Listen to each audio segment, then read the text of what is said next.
Every American is facing what experts are calling the most consequential election in the history of the United States. And as if all the political showboating and rhetoric and consternation aren't enough, there are actually 3 foreign adversaries who are actively meddling in the US 2024 election who show no signs of stopping following the November 5th election. My name is Andrew Bustamante. I am a former CIA intelligence officer, and I'm here to break down who those 3 foreign adversaries are, explain how they've been meddling in our election in 2024, and explain some of what they may do moving past the November 5th election. The first country on our list probably doesn't come as a surprise to you. That country is Russia. Now, Russia has a long history of meddling in elections around the world, not just in the United States. And if you recall, the 2016 and 2020 elections were 2 of the election cycles where we saw the most active and aggressive meddling and influence operations coming from Russia.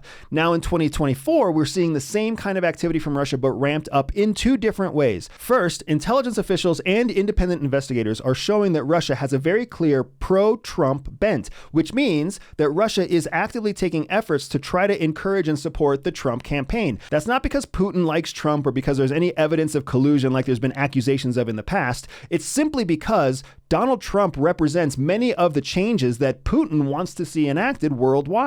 He wants to see reduced support for Ukraine. He wants to see reduced support for NATO. And those are campaign priorities and campaign promises that are coming from the Trump campaign. So it's easy for Putin and Russia at large to promote disinformation and misinformation in American media channels that lean voters in the direction of Trump. Second, we're actually seeing that Russia has increased its level of sophistication in its election meddling in 2024. They're, of course, creating fake websites and fake news stories as they did in 2016 and 2020, but they're also creating highly sophisticated deep fake AI-generated videos that are gaining viral traction on their own organically. This speaks to Russia's focus and investment in trying to direct the outcome of the US election in 2024. Now, in addition to everything Russia is doing to digitally persuade the American voter, they are also taking active measures to penetrate deeply into the media channels that Americans are watching, whether that's podcast channels, whether that's news and broadcast radio, whether that's television channels. And we're seeing this in the accusations and even some of the federal charges that have been placed on influencers and personalities who support Republican politics. There is no doubt that Russia is public enemy number 1 when it comes to meddling with US elections this year, as they were in 2020 and 2016. And it's also clear that they are seeking a Trump victory because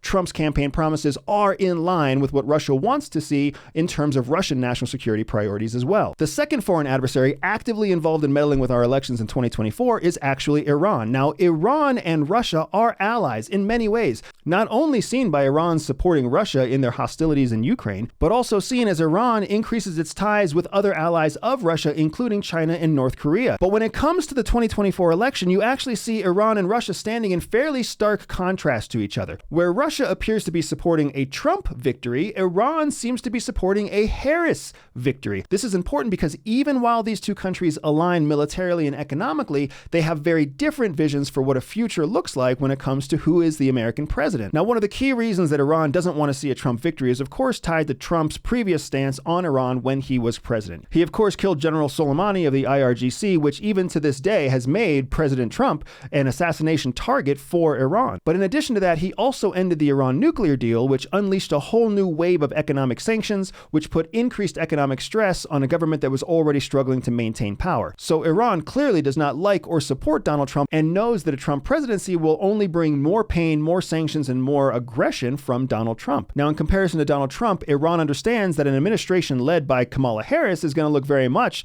like the administration led by Joe Biden, which looked very much like the administration led by Barack Obama. And Iran is very comfortable operating on the fringes of administrations like that. They know how to exercise their brinkmanship. They know that they have an opportunity to skirt sanctions. They know how to abuse the international system under a democratic president of the United States. And the reporting about Iran that has been submitted by law enforcement and federal intelligence agencies is consistent with this outlook on Iran. There have been reports of Iran targeting the email servers tied specifically to Donald Trump and J.D. Vance, as well as reports from Democratic campaign staffers that have suggested that anonymous emails coming from an Iranian server have actually been offering evidence and accusations against Donald Trump and J.D. Vance throughout the campaign. Now, while Iran and Russia may both have very different visions of what they want the future president of the United States to look like, they both have one very important thing in common. Neither one of them shows any signs of ending their election meddling after November 5th.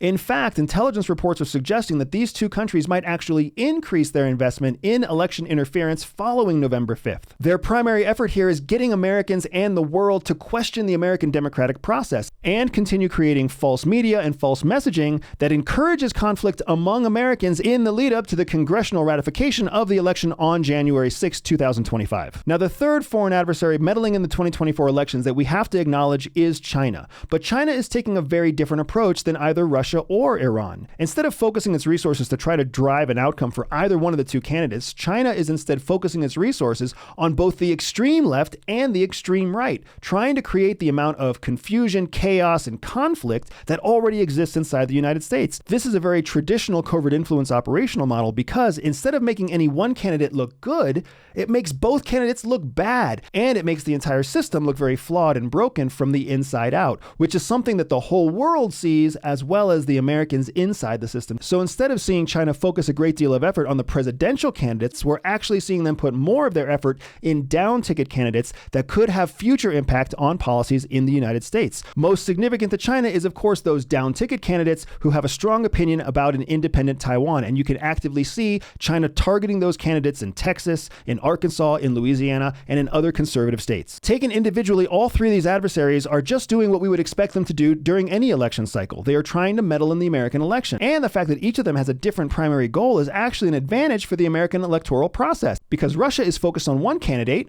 Iran is focused on the other candidate, and China is focused on everyone down ticket. This means that none of them are working together on a primary objective, but they are all working together on the secondary objective of simply making our democratic process look flawed, broken, and unreliable.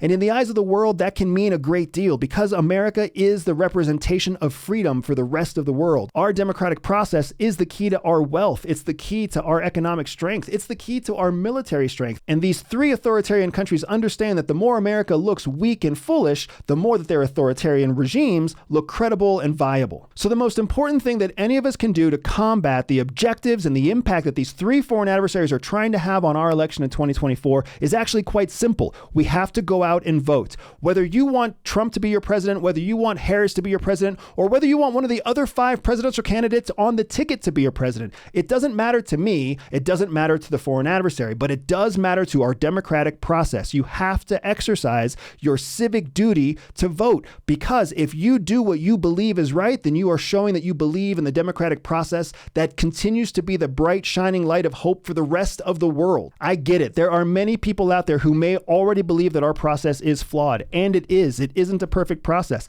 I also understand that there are many people out there who don't like either candidate, that feel like they have to pick between bad and worse. But the truth is that the magic of our democracy is not about having the best choice, it's about having a choice at all, because so much of the world doesn't have a choice at all. And in countries like China and Iran and Russia, the people know they don't have a voice in who will lead their country into the future. And here in the United States, we do have a voice. And even if we don't like either of the candidates, we still have a responsibility to pick the one candidate that we believe is best suited to move us forward, because the truth is that the magic of our democracy is not about having the best choice, it's about having a choice at all. And there are so many people in the world that don't have a choice in who gets to lead their country. Now, I also understand that there are many of you who are on the fence between both candidates. You see the benefits of a Trump administration just as much as you see the benefits of a Harris administration, and it might just be difficult to make a choice. Your vote may even be more important than the person who has been out there supporting their candidate for weeks or months, because you're taking the time to objectively decide between two candidates who have different policies and promises, but who are both vying to be the future leader of the free world. The important thing to understand is that we don't expect everyone to agree on either Trump or Harris, but we do all agree on the fact that we cannot let our foreign adversaries defeat our system. We cannot let Iran or China or Russia or any of their cronies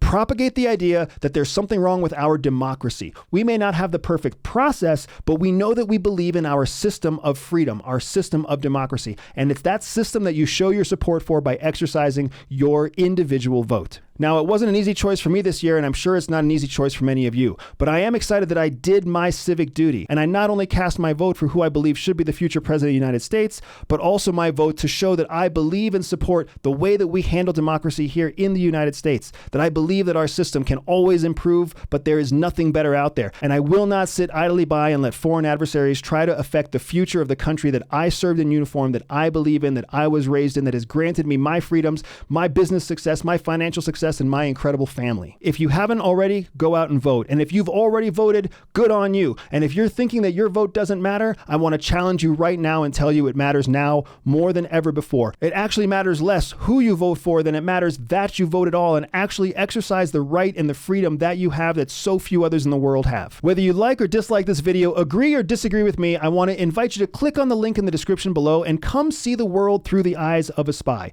Remember to like, subscribe, and comment on this video, and I'll see you next time.